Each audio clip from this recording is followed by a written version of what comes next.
Well, it's adding up to be an economic crisis. The number of college loan debtors and delinquents is going up.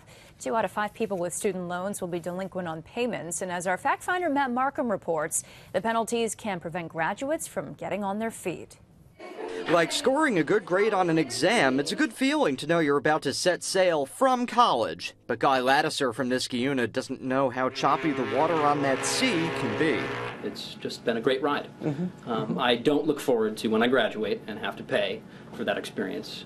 Lattiser will leave SUNY New Paltz with an English degree, but he'll need to be a math whiz to begin his adult life. So I've accrued quite a bit of debt. On the average, actually, $25,000 will be my total once I graduate and enter the workforce. 14 million people under the age of 30 have student loans to pay off. What can a kid do to actually set up his life, get his life financially on the right track while paying off student loans? It's difficult. You know, you have $1 trillion in total student loan debt.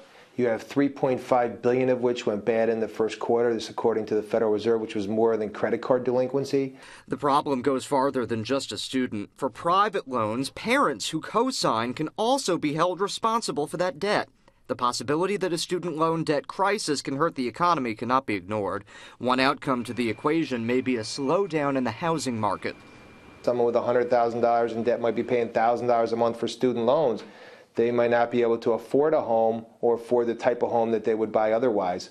The best advice from the experts, pay it off as quick as you can, whatever you have to do to meet that goal. It's not what people want to hear, but perhaps you have to work a second job. You work during the day and you go to a second job, and whenever you make it the second job, you put down on your student loan. But baby boomers staying at work longer and technological advances can diminish the amount of opportunities.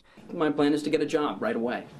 I want to put that degree to use, to enter the workforce, to make sure that I can afford the big purchases down the road, like a house, like a car, and any medical expenses that might crop up unawares.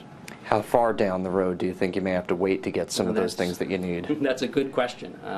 I have no idea. Do you think this is something that as a society we're just going to have to get used to because it's not going to change? I think it's going to change. I think we're beginning to see pressure. Lattiser has an idea about how to turn things around. He's interning at the New York Public Interest Research Group, trying to put the pressure on SUNY schools to lower tuition rates. Matt Markham, CBS 6 News. Now, if a student defaults on his or her federal student loan, the government can withhold a tax refund, garnish your wages, and also reduce Social Security benefits. Now, our fact finders did some more digging to see how SUNY's tuition rates match up with state schools in neighboring states for in-state students. For New Yorkers, SUNY tuition is about $15,400. At Rutgers University in New Jersey for in-state students, the tuition is around $13,000. The website for UMass Amherst lists the in-state tuition at just over $13,000 as well, and tuition is about the same at the University of Vermont. Also, according to the Princeton Review, a Penn State tuition is about $15,500.